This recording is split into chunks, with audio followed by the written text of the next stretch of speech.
First of all, I want to say that it's definitely an honor to be on tonight. People ask me Appreciate it. who I am, and really just like shrug my shoulders and say, listen, I'm just an ordinary guy, man, who was presented an extraordinary opportunity to do extraordinary things, and I stepped into it. I stepped into my purpose. Mm, I am what we call a returning citizen. I'm a person that was incarcerated. I was a person that was homeless. I was a person that was hooked on drugs, namely crack cocaine. I was a person that was standing in front of railroad tracks, waiting on a train to come so I can jump in front of it. But at the same time, I was all that. I was also someone's son. You know, mm. and I was able to get through that moment. And I went checked myself into drug treatment and did a lot of things, and eventually, put myself through college.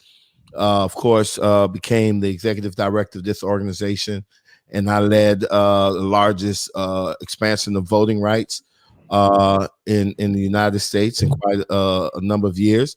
In 2018, when we passed Amendment 4 here in Florida to restore voting rights to 1.4 million people who have a previous felony conviction. No doubt, no doubt. Uh, I'm not gonna lie, man. When I first got introduced to you, it was, I think, when Amendment 4 was first proposed, and there seemed to be, to put it mildly, there was a lot of backlash.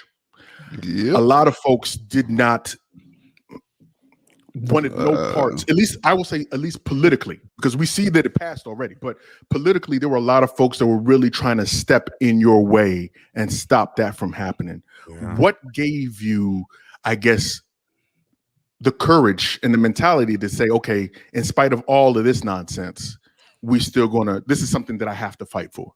I mean, when you're in pain, man, ain't nobody gonna stop you from getting relief. At the end of the day, unless you plan on just laying down and wearing it and dying. There were just so many folks that not only I would say didn't believe it could happen, right? Because you're talking about at the time a very controversial topic. It still is controversial today, and then doing something as controversial as restoring voting rights to people with felony convictions in a controversial state such as Florida, and doing it during a controversial time when the environment was ripe with fear and hatred and division.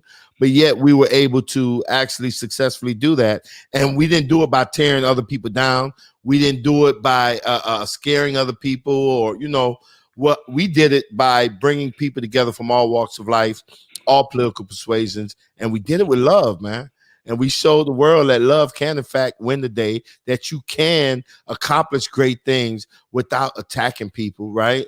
And I think it's a great example of what we can do in this country even more, right, to solve some of our issues.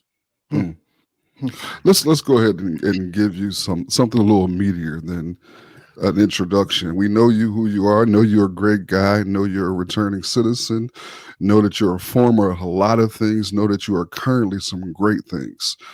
You do a lot of work with returning citizens. A lot of our people are incarcerated for nonviolent offenses, things that we believe that they should be home for, particularly within the midst of the pandemic. Where do you stand on issues such as abolishing or restoration, restorative justice, transformative justice? Where does your politics line with those type of topics? Well, let me start by saying this, right? There's something very unnatural about putting a human being in a cage. Facts. Right? Human beings are not meant to be in cages.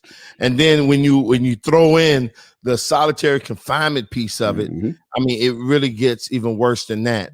But I'm not gonna lie to you. I mean, there is a balancing act here. I mean, there's some people that have done some things that would just shock the moral consciousness of a community, and we have to determine how do we approach that. How do we deal with that? And I don't know if the general public is ready for something that's so absolute as total abolishment of prison. But what we do know is this, and I tell you something, I don't differentiate. I don't use the term violent and nonviolent, and we're gonna get into that in a minute. Yes, we are.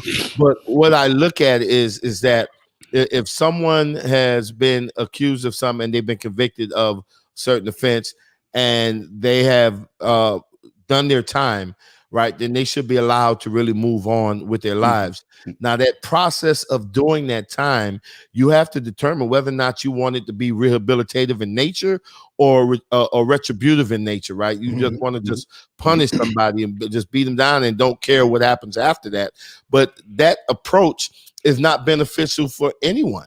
Right, it's not beneficial to society, and you see it even with how when the prisons have been growing and sucking up more and more resources. Man, at one point you have, matter of fact, from years back when I did an analysis in Florida, you were spending $18,000 a year just to incarcerate one person. And think of a person with a substance abuse issue or a person with a mental health issue.